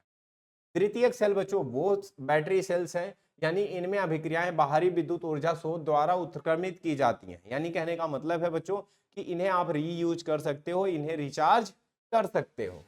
इसमें विद्युत धारा प्रवाहित करके पुनः आवेशित किया जा सकता है और बार बार उपयोग में लाया जा सकता है। यानी बार बार आप इन्हें क्या करते हो, विद्युत धारा देके इन्हें रिचार्ज कर सकते हो और बार बार उपयोग में ला सकते हो। इन्हें संचायक सेल यानी स्टोरेज सेल भी कहा जाता है बच्चों, यानी ऊर्जा का संचारण करता है ये। उदाहरण लेड संचायक बैटरी बच्चों, ये लेड स्टोरेज बैटरी है बच्चों। ये लेड स्टोरेज बैटरी वही बच्चों जो आपके बाइक में लगी होती है या कार वगैरह में लगी होती है, ये वही लेड संचायक बैटरी है। निकल कैडमियम स्टोरेज सेल वगैरह हो गया बच्चों।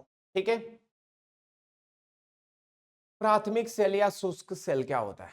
प्राथमिक सेल या शुष्क सेल क्या होता है बच्चों? अगर इसकी बात करें तो प्राथमिक सेल में ध्यान देना क्या होता है, शुष्क सेल, ड्राई सेल।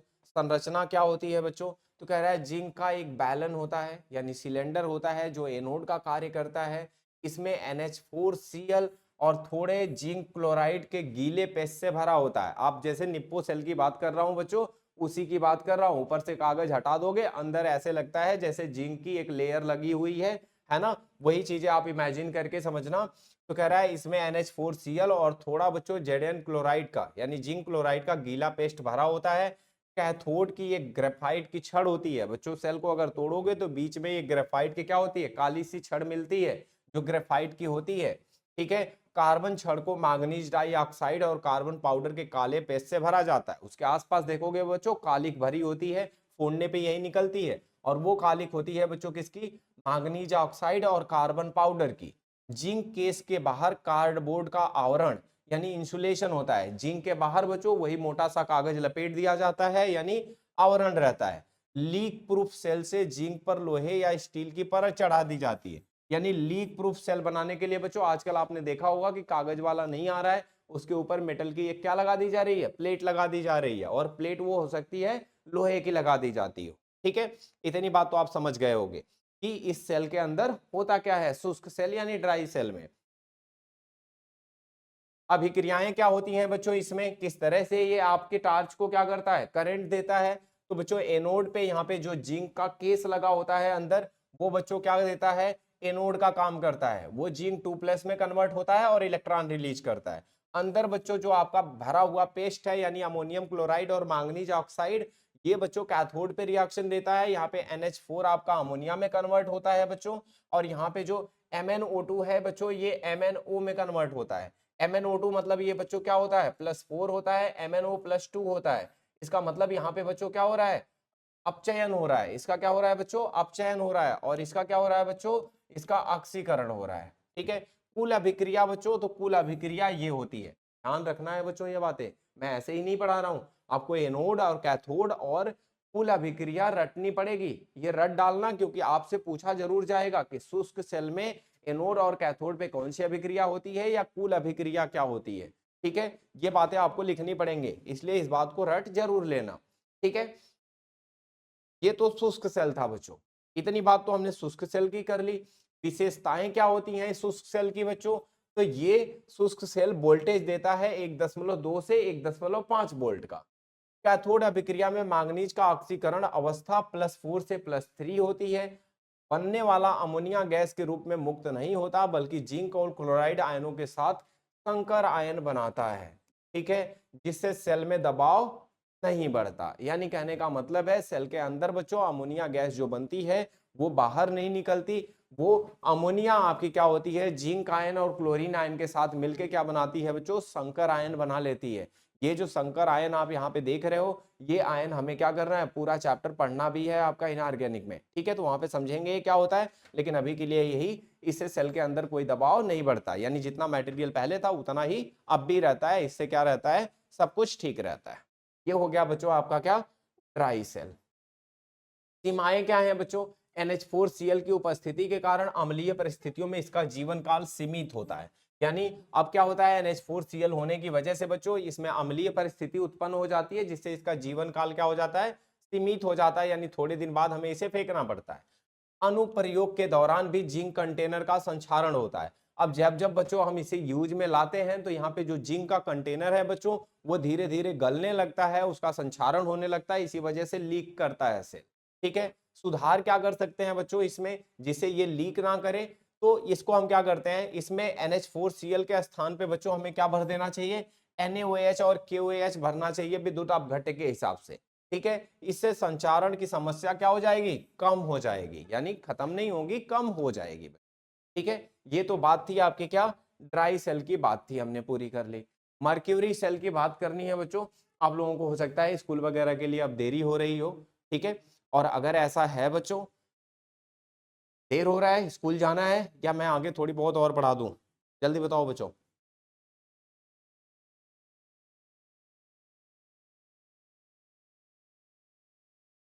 अंशु, मौसम, अर्चना, जल्दी बताओ बच्चों। ठीक है, ध्यान देना। मरकरी सेल की बात करें अगर बच्चों यहाँ पे, तो मरकरी सेल में क्या है, मरकरी सेल में ये वही है आपका, जैसे मैंने कहा आप लोगों की घड़ियों में, यानी जो हाथ में घड़ी पहनते हो उसमें लगने वाला सेल है ये। ठीक है, ये मरकरी सेल है।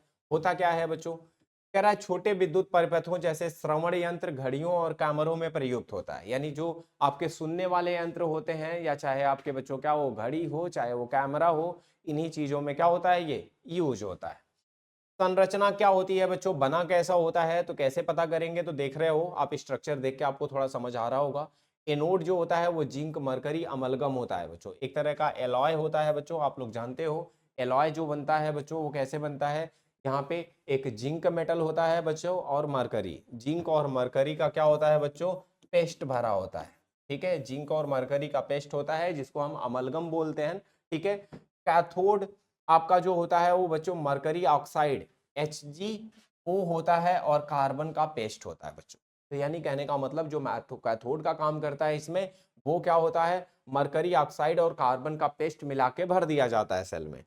विद्युत अपघट्य में क्या होता है बच्चों, यानी जो आपका यहाँ पे संवहन का काम करेगा, विद्युत धारा का काम करेगा, यानी KOH और जिंक ऑक्साइड का पेस्ट भर दिया जाता है। सब कुछ ड्राई रहता है बच्चों, KOH और जिंक ऑक्साइड का क्या भर दिया जाता है, पेस्ट भर दिया जाता है। पृथक्करण, जिंक एनोड और विद्युत अपघट्य की छिद्रित कागज की परत अलग से रखी जाती है। अब यहाँ देख रहे हो बच्चों, ये जो परत होती है बच्चों, ये एक छिद्रित पेपर की क्या लगा दी जाती है, परत लगा दी जाती है। यानी छिद्रित पेपर से क्या होता है कि आयन से विद्युत धारा का प्रवाह चलता रहेगा, लेकिन मटेरियल का एक्सचेंज नहीं होगा। ठीक है, यानी कनेक्टिविटी के लिए। तो ये तो आपका क्या हो गया बच्चों, ये हो गया आपका संरचना किसकी, मरकरी सेल की। तो आप ध्यान रहे, एनोड में जिंक मरकरी अमलगम, कैथोड में बच्चों मरकरी ऑक्साइड और कार्बन का पेस्ट, विद्युत अपघट्य के तौर पे बच्चों क्या यूज करोगे, KOH और जिंक ऑक्साइड का पेस्ट। ठीक है, और दोनों को सेपरेट करने के लिए क्या करते हो बच्चों, कागज की एक परत लगा देते हो जिसमें छेद होते हैं, यानी छिद्रित। अब यहाँ मरकरी सेल यानी पारा सेल, मरकरी सेल की अभिक्रियाओं की बात की जाए बच्चों, तो एनोड पे हमने क्या लिया है बच्चों, जिंक लिया है। जिंक क्या करता है बच्चों, जिंक ऑक्साइड में कन्वर्ट होता है, यानी जिंक ऑक्साइड यानी किसमें बच्चों, +2 में। इसका क्या होता है बच्चों, यहाँ पे ऑक्सीकरण हो जाता है। ठीक है, कैथोड पे क्या होता है बच्चों, मरकरी ऑक्साइड कैथोड में लिया आपने, मरकरी ऑक्साइड बच्चों +2 होता है, +2 से कहाँ आ जाता है बच्चों, 0, यानी 0 में, यानी इसका क्या हो रहा है बच्चों, अपचयन हो रहा है। तो ये अभिक्रिया क्या हो गई बच्चों, कैथोड की अभिक्रिया हो गई। ठीक है, कुल नेट अभिक्रिया की बात करें बच्चों, तो ये होता है जिंक आपका जिंक ऑक्साइड में और मरकरी ऑक्साइड आपका मरकरी में। ये कुल अभिक्रिया होती है बच्चों आपके मरकरी सेल में, और इस तरह से क्या करता है, ये काम करता है। ठीक है, ध्यान देना। विशेषता क्या है इस सेल की बच्चों, यह सेल लंबे समय तक स्थिर वोल्टेज देता है। सबसे बड़ी बात यही है बच्चों कि ये स्थिर वोल्टेज देता है। घड़ियों में अगर ये स्थिर वोल्टेज नहीं देता बच्चों, इसका वोल्टेज अगर बदलता तो घड़ी आपकी गलत टाइम बताना शुरू कर देती। घड़ी आपकी गलत टाइम इसीलिए नहीं बताती बच्चों, क्योंकि ये जब तक चलता है तब तक ये एक कांस्टेंट फिक्स स्थिर वोल्टेज देता है, ये बदलता बिल्कुल नहीं है। जब बंद होना होता है तो हो ही जाता है बंद, लेकिन खराब वोल्टेज नहीं देता, यानी वोल्टेज बदलता नहीं है, नहीं तो घड़ी गलत समय बताना शुरू कर देती। इसका आकार छोटा या संहत होता है, यानी ये आप देख ही रहे हो कि बहुत छोटा बहुत लाइट होता है ना, जिससे कि आसानी से घड़ी वगैरह में लग जाता है। इसे रिचार्ज नहीं किया जा सकता बच्चों, ये एक प्राथमिक सेल है। ठीक है, ये तो विशेषताएं हो गई इसकी। ठीक है, अब बच्चों हमें बात करनी है लेड संचायक बैटरी की, यानी ये वो बैटरी है बच्चों जो कारों वगैरह में लगी होती है, आपके बाइक वगैरह में लगी होती है। आपने देखा होगा इसे वैसे नजदीक से। तो ये ऑटोमोबाइल में सबसे अधिक प्रयुक्त होने वाली बैटरी है बच्चों। संरचना क्या होती है, संरचना आप थोड़ा देख सकते हो कि कई वोल्टीय सेलों को श्रृंखला में जोड़ा जाता है, आमतौर पर 3 से 6 सेल। जब आप कहते हो ना कि 6 वोल्ट की बैटरी है या 12 वोल्ट की, तो जितने हर एक सेल का वोल्टेज 2 वोल्ट का होता है। अब उसी के हिसाब से कितने वोल्ट का चाहिए उतने आपके क्या होते हैं, विद्युत रासायनिक सेल, अरे विद्युत अपघटनीय सेल आपके क्या किए जाते हैं, जोड़ दिए जाते हैं। विद्युत रासायनिक सेल बेसिकली गैल्वेनिक सेल।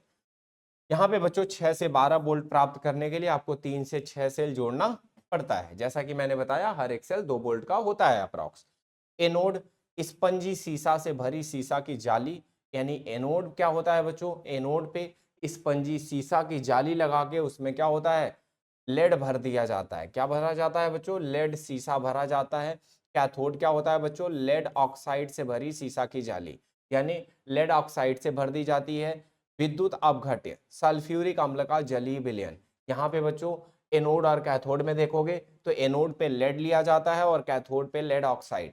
ये बात ध्यान रहे आप लोगों को, ठीक है। ये जो लेड प्लेट्स है ना, यहाँ पे व्हाइट सी दिखा रखी है मैंने यहाँ पे, ठीक है। यहाँ पे जो व्हाइट सी प्लेट दिखा रखी है ये लेड प्लेट्स हैं बच्चों, ठीक है। और ये जो आपका यहाँ पे लेड ऑक्साइड है, जो दूसरी वाली आपकी कलरफुल प्लेट है ना, एनोड और कैथोड में। और यहाँ जो बच्चों इलेक्ट्रोलाइट लिया जाता है, जो विद्युत अपघट लिया जाता है, यानी बैटरी में जो जलता है वो आप जानते हो तेजाब होता है। तेजाब मतलब वही बच्चों क्या, सल्फ्यूरिक एसिड।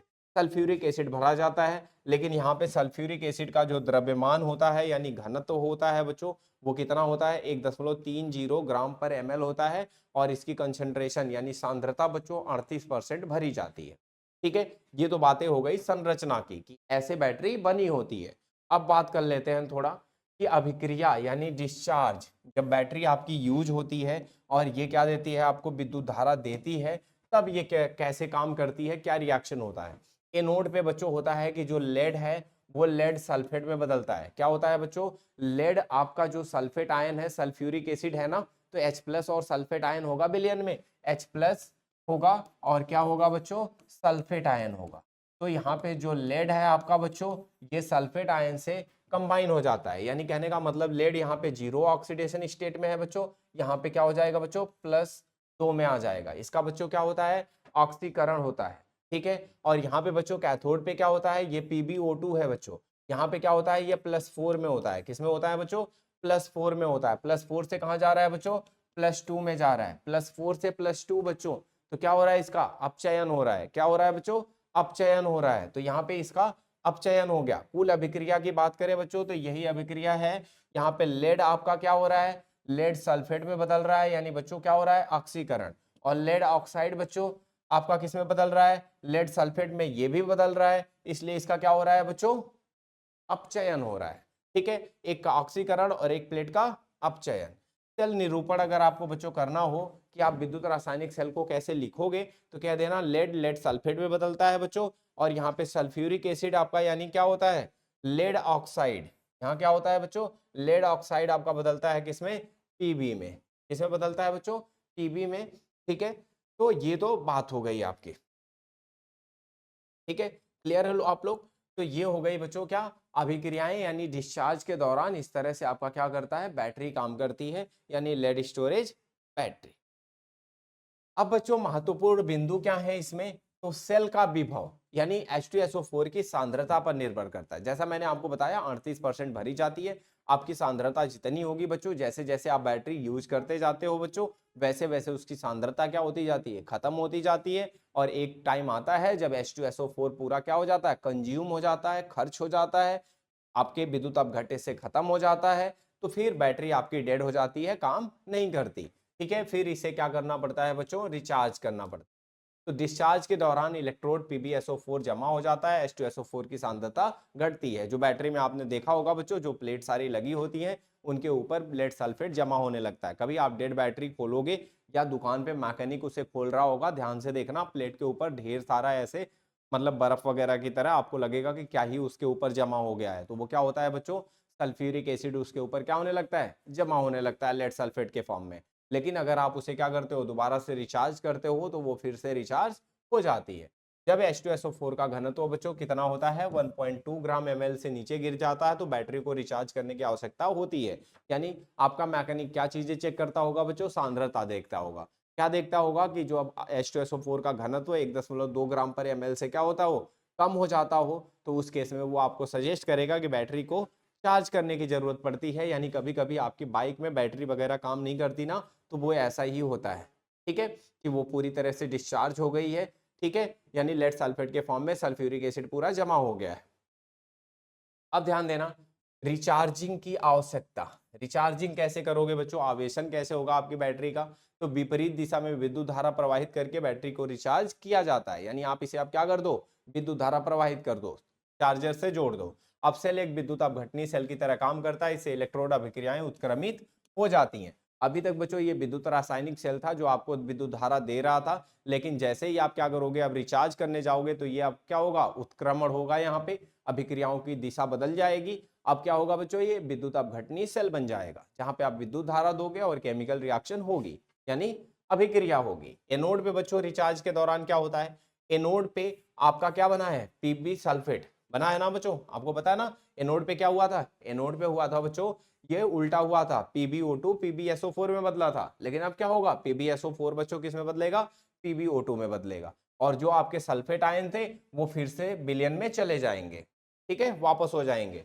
कैथोड पे बच्चों क्या हुआ था, लेड सल्फेट में बदला था, अब उल्टा हो जाएगा बच्चों, लेड सल्फेट किस में बदलेगा, लेड में बदलेगा, और सल्फेट आयन आपके विलयन में चले जाएंगे। इस तरह से आपका सल्फ्यूरिक एसिड वापस से विलयन में आ जाएगा, उसकी सांद्रता फिर से पहले जैसी हो जाएगी, और जब पहले जैसी हो जाएगी बच्चों तो सेल आपका पूरी तरह से रिचार्ज होगा। यानी ये आपकी अभिक्रिया है क्या बच्चों, रिचार्ज के दौरान, कि PbSO4 बच्चों लेड में और लेड ऑक्साइड में बदलता है। रिचार्जिंग के दौरान H2SO4 का पुनः उत्पन्न होता है और इसका घनत्व क्या होता है बच्चों, बढ़ जाता है। इससे सेल आपका क्या हो जाता है बच्चों, रिचार्ज हो जाता है। तो आपसे रिचार्जिंग भी पूछता है, तो रिचार्जिंग में ये अभिक्रियाएं आपको क्या करनी है, ध्यान रखनी, ठीक है। लिथियम बैटरियां क्या होती हैं बच्चों, लिथियम आजकल वैसे मार्केट में इसकी बहुत डिमांड है, लिथियम ही यूज किया जाने लगा है, ठीक है।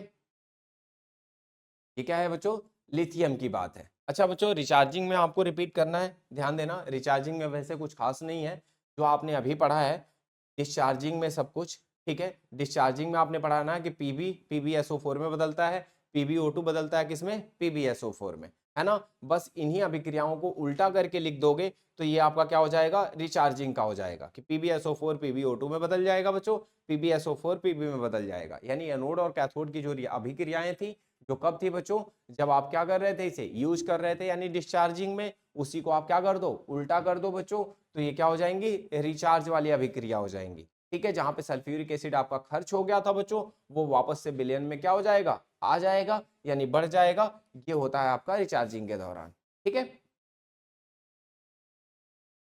लिथियम बैटरियां क्या होती हैं बच्चों, लिथियम बैटरियों की अगर हम बात करें तो ध्यान देना, लिथियम बैटरियों में क्या होता है, कह रहा है सामान्य जानकारी ले लो अभी। इन बैटरियों में लिथियम धातु का उपयोग एनोड के रूप में किया जाता है, इसमें अलग अलग कैथोड और विद्युत अपघट्य होते हैं। यानी इसमें आप बेसिक इंफॉर्मेशन ये ले लो कि यहाँ पे जो एनोड का काम करेगा वो लिथियम मेटल करेगा, लिथियम धातु करेगा, और इसमें जो आपका क्या होगा, विद्युत अपघट्य जो होंगे, और कैथोड का जो मटेरियल होगा वो वेरी कर सकता है, अलग अलग रख सकते हैं। लिथियम का गुण क्या है बच्चों, क्यों यूज किया जाता है, तो लिथियम एक हल्की धातु है, इसका इलेक्ट्रोड विभव क्या होता है, कम होता है, इसकी चालकता अच्छी होती है, ये उच्च विभव प्रदान करने वाली बैटरियों के लिए उत्तम सामग्री है। यानी आपको अगर सेल का वोल्टेज बहुत ज्यादा चाहिए तो आप उसके लिए फिर आप लिथियम ही क्या करोगे, यूज करोगे। वैसे जैसे लिखा हुआ है बच्चों यहाँ पे क्या, कि 3.7 वोल्ट, वैसे लिथियम आयन बैटरी बहुत ज्यादा वोल्टेज प्रोवाइड करती है, इससे ज्यादा कोई और बैटरी नहीं देती। प्रकार बच्चों, तो ये प्राथमिक या द्वितीयक दोनों हो सकती हैं, यानी नॉन रिचार्जेबल और रिचार्जेबल दोनों हो सकती हैं। लिथियम आयन बैटरियां क्या होती हैं, ये रिचार्जेबल होती हैं। Laptop, computer, cellphone, MP3 player आदि में ये क्या होती हैं, यूज होती हैं। वोल्टेज 3 से 3.7 तक, यानी बहुत उच्च वोल्टेज देती हैं, जबकि बाकी सारे क्या देते हैं, 2 वोल्ट तक ही देते हैं जनरली। विशेषता, इसका स्वतः डिस्चार्ज बहुत कम होता है, तो इसे लंबे समय तक उपयोग किया जा सकता है। यानी ऐसा नहीं है कि जब आप इसे केवल रख दोगे तो ये अपने आप डिस्चार्ज नहीं होती, काफी टाइम तक ये बनी रहती है। संरचना बच्चों, तो कैथोड लिथियम कोबाल्ट ऑक्साइड बना लेते हैं और एनोड ग्रेफाइट की कार्बन रॉड बना लेते हैं। विद्युत अपघटन, लिथियम लवण, यानी लिथियम लवण जो किसी कार्बनिक विलायक विलायक में घुला होता है, ठीक है। तो ये तो बात हो गई बच्चों, अब किसकी, लिथियम बैटरियों की। निकिल कैडमियम संचायक सेल या निकिल कैडमियम स्टोरेज सेल की बात करनी है। स्ट्रक्चर कुछ इस तरह की होती है बच्चों, यहाँ पे भी आपको वही बात करनी है, बेसिक बेसिक की विशेषताएं क्या होती हैं।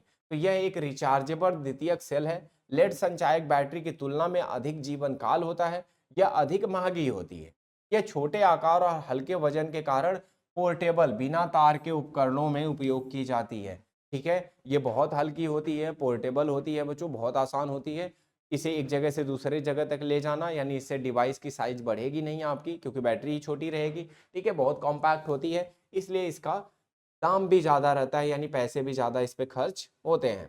बनती कैसे है बच्चों? तो एनोड इसकी जो बनती है वो कैडमियम धातु की बनती है, और कैथोड आपकी निकिल ऑक्साइड युक्त धातु की जाली बनाई जाती है, और विद्युत अपघट्य के तौर पे बच्चों यहाँ पे KOH रखा जाता है। ये वाला जो पोर्शन पढ़ा रहा हूँ बच्चों, बहुत रटने वाला पोर्शन है, ध्यान रखना, स्किप मत करना। जो जो चीजें हैं सारा नोट्स बना के और इन्हें रट डालना, चीजें एग्जाम में आते हैं क्वेश्चन इनमें से। अभिक्रिया डिस्चार्ज के दौरान क्या होता है बच्चों? अब एनोड आपका कैडमियम धातु होती है, तो ये CdO+2 में बदलता है, यानी ऑक्सीकरण हो जाता है बच्चों। कैथोड पे निकिल आपका क्या होता है? ऑक्साइड होता है बच्चों, ये निकिल हाइड्रोक्साइड में बदल जाता है बच्चों, ठीक है, निकिल हाइड्रोक्साइड में बदल जाता है। अब यहाँ पे क्या होता है बच्चों? इसका कैथोड पे अपचयन हो जाता है। पूरा अभिक्रिया की बात करोगे बच्चों, तो पूरी अभिक्रिया आपकी ये है, ठीक है, तो इसे आप ध्यान रखना। क्लियर है इतनी बात? वैसे तो ये क्या होता है? +3 में होता है, +3 से क्या होता है बच्चों? +2 में जाता है, और ये क्या होता है? 0 होता है, ये किस में जाता है बच्चों? +2 में जाता है। एक का ऑक्सीकरण हो जाता है बच्चों, और एक का क्या होता है? अपचयन होता है। तो रटना पड़ेगा आपको, ध्यान रहे। महत्वपूर्ण बिंदु क्या है बच्चों? इन अभिक्रियाओं में कोई गैसीय उत्पाद नहीं बनते। सबसे बड़ी बात तो यही है कि इसमें कोई गैसीय उत्पाद नहीं बनेगा। अभिक्रिया उत्पाद इलेक्ट्रोड से चिपके रहते हैं और रिचार्जिंग द्वारा पुनः परिवर्तित किए जाते हैं, यानी कहने का मतलब इसमें जो उत्पाद बनते हैं बच्चों, वो सारे आपके इलेक्ट्रोड के आसपास ही रहते हैं। जब आप इसे क्या करोगे? रिचार्ज करोगे, तो पुनः आपके परिवर्तित हो जाते हैं। रिचार्जिंग प्रक्रिया में लेड संचायक बैटरी के समान होती है। इसकी रिचार्जिंग प्रक्रिया जैसे अभी हमने पिछली वाली बैटरी पढ़ी है बच्चों, बैटरी है ना, कार वाली, मोटर बाइक वाली, बिल्कुल उसी की प्रक्रिया की तरह इसका भी काम चलता है। यह लगभग 1.4 वोल्ट विभव प्रदान करती है, यानी 1.4 वोल्ट ही ये देता है। लेड संचायक सेल की तुलना में इसका जीवन काल अधिक होता है, यानी जो पीछे वाली बैटरी हमने लेड स्टोरेज बैटरी पढ़ी है बच्चों, उसकी तुलना में इसका जीवन काल क्या रहेगा बच्चों? ज्यादा रहेगा, ज्यादा टाइम तक ये चलेगी, ठीक है। अब बच्चों यहाँ पे पढ़ेंगे रॉकेट फ्यूल, यानी ईंधन सेल, ठीक है, जो बेसिकली हम स्पेस वगैरह में भेजते हैं, जो भी स्पेस वगैरह प्रोग्राम वगैरह में हम भेजते हैं बच्चों, लॉन्च करते हैं, उसमें जो बैटरी हम यूज करते हैं वो कौन सी? फ्यूल सेल यूज करते हैं। परिभाषा ध्यान देना, ईंधन सेल गैल्वेनिक सेल होते हैं जिनमें हाइड्रोजन, मीथेन, मिथेनॉल आदि जैसे ईंधनों के दहन की ऊर्जा सीधे विद्युत ऊर्जा में परिवर्तित की जाती है। तो बच्चों यहाँ पे मीथेन, हाइड्रोजन, मिथेनॉल जैसे ईंधन हम क्या करते हैं? यूज करते हैं, और इसी ऊर्जा को सीधे हम क्या करते हैं? विद्युत ऊर्जा में परिवर्तित करते हैं। करते क्या है बच्चों? सिद्धांत क्या है? इन सेलों में अभिकारकों को इलेक्ट्रोड में लगातार आपूर्ति किया जाता है, उत्पादों को विद्युत अपघट्य कक्ष से लगातार हटाया जाता है। इसमें क्या होता है बच्चों कि सेलों में यानी अभिकारकों में हमेशा क्या होता है? इलेक्ट्रोड को इनकी सप्लाई दी जाती है, ताकि यहाँ से वो यूज करके इससे ऊर्जा उत्पन्न करें और उसी ऊर्जा को विद्युत ऊर्जा में बदले। और जो भी यहाँ पे बच्चों क्या होता है? उत्पाद बनते हैं, विद्युत अपघट्य बनते हैं आपके, उस कक्ष से लगातार इन्हें क्या किया जाता है? हटाया जाता है। सामान्य गैल्वेनिक सेलों में अंतर। सामान्य गैल्वेनिक सेलों से और इनमें क्या अंतर है बच्चों? तो अभिकारक सेल के अंदर नहीं रखे जाते, बल्कि भंडार से इलेक्ट्रोड को लगातार आपूर्ति किए जाते हैं। यानी कहने का मतलब ये है बच्चों कि आपने अभी तक जो भी विद्युत रासायनिक सेल पढ़े हैं, उन सब में हम विद्युत अपघट्य को उनमें बना के रखते हैं। जैसे आपने अभी बैटरी में भी देखा कि हम सल्फ्यूरिक एसिड को हमेशा उसमें रखते हैं, लेकिन यहाँ पे विद्युत अपघट्य वगैरह बच्चों, ये सारी चीजें सेल के अंदर नहीं रहती हैं बच्चों, इसकी आपूर्ति बाहर से की जाती है और उत्पाद को हमेशा हटाया जाता है। ये फर्क है बच्चों सामान्य गैल्वेनिक सेलों में और ईंधन सेल में। हाइड्रोजन ऑक्सीजन ईंधन सेल, एक ईंधन सेल हम पढ़ रहे हैं बच्चों, कौन सा? हाइड्रोजन ऑक्सीजन ईंधन सेल। बच्चों डायग्राम ऐसे ही आएगा और ये बनाना आपके लिए जरूरी है, ध्यान रखना। तो यहाँ पे आप देख रहे होंगे कि यहाँ पे एक जाली है बच्चों, इस जाली में आपका क्या भरा हुआ है बच्चों? KOH भरा हुआ है, और इसके दोनों तरफ से, एक तरफ से बच्चों क्या दिया जा रहा है? हाइड्रोजन गैस जो बन रही है, और एक तरफ से बच्चों क्या दिया जा रहा है? ऑक्सीजन गैस, है ना बच्चों। और यहाँ पे हाइड्रोजन और ऑक्सीजन गैस हम सप्लाई कर रहे हैं, और यहाँ जाली के अंदर क्या बन रहा है बच्चों? H2O बन रहा है, जिसे हम बार बार क्या कर रहे हैं बच्चों? यहाँ से रिमूव कर रहे हैं। जैसा कि मैंने कहा कि यहाँ पे विद्युत अपघट्यों की सप्लाई की जाती है और उत्पादों को बार बार निकाला जाता है। तो आप ध्यान देना, यहाँ पे ईंधन हाइड्रोजन गैस दी जा रही है, ऑक्सीकारक आपकी ऑक्सीजन गैस है। संरचना क्या होती है बच्चों? तो छिद्रित कार्बन इलेक्ट्रोड जो सांद्र NaOH या KOH विलयन में डूबे होते हैं। ये जो बच्चों आपकी छिद्रित क्या है? आपकी इलेक्ट्रोड है बच्चों उसको हमने किस में डुबा रखा है बच्चों, KOH में डुबा रखा है या NaOH में डुबा रखा है। इसमें बच्चों उत्प्रेरक के तौर पे हमने बारीक विघटित प्लैटिनम या पैलेडियम धातु इलेक्ट्रोड में लगे होते हैं। बच्चों यहाँ पे हमने क्या किया है, उत्प्रेरक यानी कैटलिस्ट के तौर पे हमने इसमें क्या डाल रखा है बच्चों, छिद्रित धातु में हमने प्लैटिनम या पैलेडियम धातु लगा रखे हैं। अब यहाँ पे H2 और O2 गैसों को इलेक्ट्रोड के माध्यम से विलयन में क्या किया जाता है, भेजा जाता है, बबल किया जाता है बच्चों, यानी भेजा जाता है सीधे। और जब भेजते हैं बच्चों तो होता क्या है, यहाँ पे दो अभिक्रियाएं होती हैं। एनोड पे बच्चों क्या होता है, एनोड पे हाइड्रोजन गैस जाती है बच्चों और यहाँ पे क्या होती है, H2O में बदल जाती है। यहाँ पे क्या होता है बच्चों, ऑक्सीकरण होता है, 4 इलेक्ट्रॉन निकल जाते हैं आपके। जब ऑक्सीजन गैस भेजते हो बच्चों तो ये OH आयन में बदल जाता है बच्चों, ये इलेक्ट्रॉन ग्रहण करता है बच्चों, और ग्रहण करता है मतलब बच्चों क्या होता है, अपचयन होता है। पूरी अभिक्रिया का मतलब ये हो गया कि हाइड्रोजन गैस को जलाएंगे बच्चों तो पानी बनेगा, हाइड्रोजन गैस को जलाएंगे तो क्या बनेगा, पानी। इसका मतलब सेल के अंदर हम क्या देते रहेंगे बच्चों, हाइड्रोजन गैस देते रहेंगे और वो क्या बनाता रहेगा बच्चों, जला के उसे पानी बनाता रहेगा, यानी हाइड्रोजन गैस बाहर से आपूर्ति करेंगे और पानी आपका जो बनेगा उसे हम क्या करते रहेंगे, वहां से निकालते रहेंगे। अब इसकी कुछ खास बातें हैं बच्चों, और वो खास बातों में ये है कि सैद्धांतिक वोल्टेज इसका 1.23 वोल्ट होता है, वास्तविक वोल्ट बच्चों 0.6 से 0.7, यानी उच्च प्रदर्शन वाले सेल अगर लगे होंगे तो इतना देते हैं। जब तक अभिकारक आपूर्ति होती रहती है सेल निरंतर कार्य करता रहता है, अभिकारक आप बंद कर दोगे सेल काम करना बंद कर देगा। लाभ बच्चों क्या है, यानी फायदा इस सेल का पूछा जाता है आपसे, ये रट ही डालना कि दक्षता उच्च होती है। दक्षता उच्च का बच्चों मतलब ये है कि ईंधन की ऊर्जा सीधे विद्युत ऊर्जा में परिवर्तित होती है। जितने भी बच्चों विद्युत रासायनिक सेल होते हैं बाकियों में, उनमें केवल 40% ही दक्षता होती है, यानी कहने का मतलब है जो भी आप ईंधन देते हो उसका केवल वो 40% ही काम में आपके यूज कर पाते हैं, यानी पूरी ऊर्जा आपकी खराब हो जाती है, उसमें से केवल 40% ऊर्जा आपकी विद्युत ऊर्जा में बदल पाती है। लेकिन जो आपकी ईंधन ऊर्जा है ये सीधे 60 से 70% की दक्षता है, यानी 60 से 70% विद्युत ऊर्जा आपकी क्या होती है, मतलब बदल जाती है, जो आपकी ऊर्जा वहां पे भेजी जाती है। निरंतर ऊर्जा स्रोत है बच्चों, इलेक्ट्रोड सामग्री बदलने की आवश्यकता नहीं होती, अपोलो अंतरिक्ष कार्यक्रम में उपयोग किया जाता है, यानी कहने का मतलब निरंतर ऊर्जा स्रोत है बच्चों, जब तक आप देते रहोगे ये चलता रहेगा। प्रदूषण मुक्त है बच्चों, कोई हानिकारक उप उत्पाद नहीं बनाता, आपको भी पता है हाइड्रोजन को जलाओगे बच्चों तो पानी बनता है, पानी कोई भी प्रदूषण वाला कारक तो नहीं है। ठीक है बच्चों, इतनी बात आप लोगों को समझ आ गई है, कोई कंफ्यूजन तो नहीं है।